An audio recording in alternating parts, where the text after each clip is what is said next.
Nous venons d'écouter avec beaucoup d'intérêt mon grand frère, le ministre Abdoulaye Diop. Et je pense que nous pouvons tous retenir de son discours la preuve de l'engagement du président de la République au service de la culture et du patrimoine historique au Sénégal. C'est sa vision déclinée en action sous son animation qui nous ont valu de tels résultats et de telles perspectives.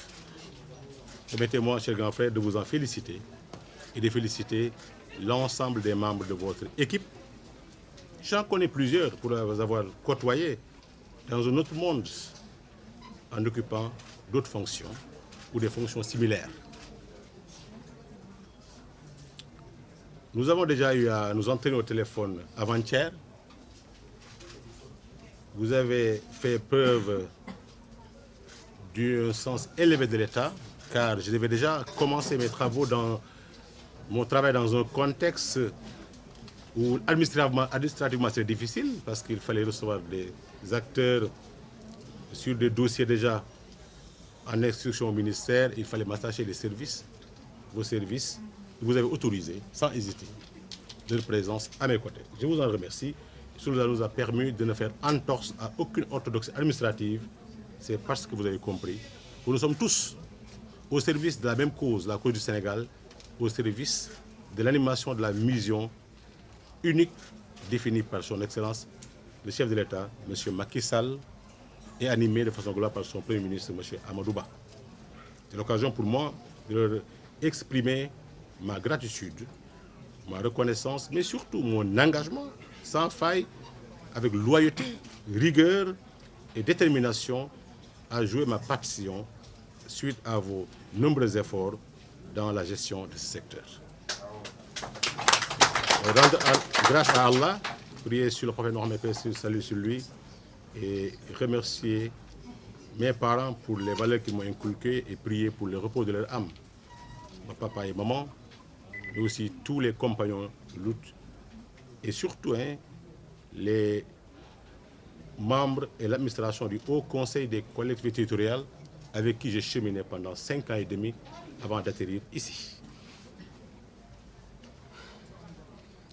Nous avons un département extrêmement important, M. le ministre. Vous et moi, nous avons la chance d'avoir chacun ce qui le concerne, d'être choisi par le président de la République pour animer cette partie très importante du présent, du passé et de l'avenir de notre nation, la culture et le patrimoine historique. En définitive, c'est le secteur par lequel le Sénégal rayonne et a toujours rayonné. C'est le secteur par lequel le génie créateur sénégalais s'est toujours affirmé au point d'être célébré partout et de sollicité partout. C'est le secteur par lequel d'illustres fils de ce pays ont été célébrés, élevés, écoutés, suivis et impulsés des réformes qui ont une dimension mondiale et qui sont encore toujours chantées et louées un peu partout dans le monde. C'est ce pays qui, de par la bonne gestion du vivre ensemble, la cohésion sociale, l'unité nationale et la diversité culturelle, a toujours été cité en exemple au point que tous ceux qui cherchent la paix, ceux qui cherchent la gloire, ceux qui cherchent le développement socio-économique pensent systématiquement comme point de chute le Sénégal. Nous devons préserver cet acquis. Je ne manquerai pas, Monsieur le ministre, de vous solliciter très souvent, solliciter les éclairages et les conseils du grand frère, de l'aîné, de celui qui m'a devancé au niveau de ce secteur-là.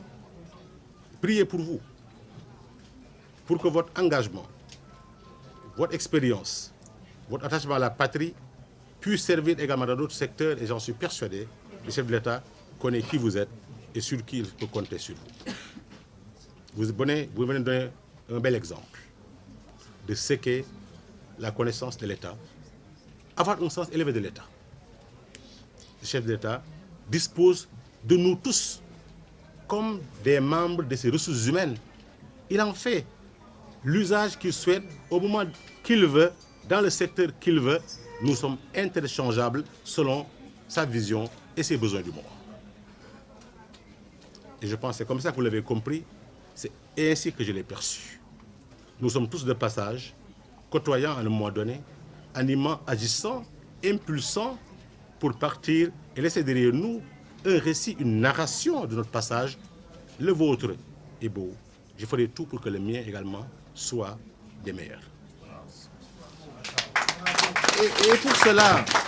Et pour cela, il nous faut agir à l'unisson, de manière complémentaire.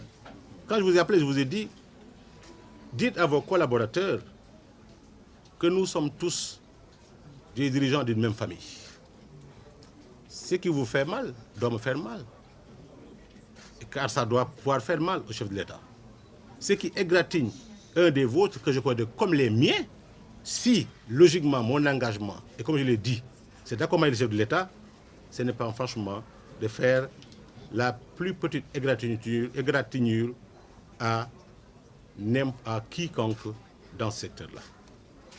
Nous allons nous appuyer sur les ressources humaines de qualité, enrichis par d'autres, pour poursuivre ce travail ô combien élogieux. J'ai déjà eu à échanger avec des acteurs majeurs du secteur à mon arrivée pendant que vous étiez en tête-à-tête avec notre ami et frère, le ministre de la Communication, Moussa Bokar. Et c'était déjà une belle entrée en matière. On était au cœur de l'action, de la réflexion et des échanges.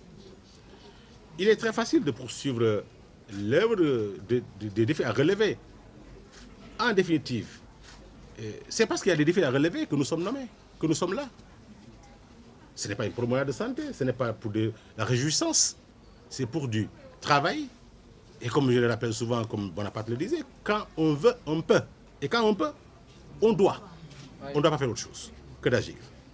Nous allons agir, les délais courts ou longs, d'ailleurs quel délai, n'entraveront en rien de faire vivre le Sénégal et l'Afrique au rythme de la culture. Nous devons, dans les meilleurs délais, faire vivre, faire rayonner encore beaucoup plus, comme vous l'avez déjà fait, ce secteur ô combien important. Si la culture marche, le reste marche. Quand quelqu'un a un comportement indiscipliné dans la rue et menace les intérêts des autres, c'est parce qu'il n'a pas pu incarner les valeurs de notre culture. Quand quelqu'un échoue économiquement, c'est parce que quelque part, il faut encore l'encadrer sous cet angle-là pour qu'il puisse bien se servir de nos acquis culturels. Comme disait l'autre, on ne saurait ingurgiter que ce qu'on a tété. Et notre culture nous donne du lait de qualité, du lait de valeur, du lait de courage, de gloire, mais surtout de tolérance.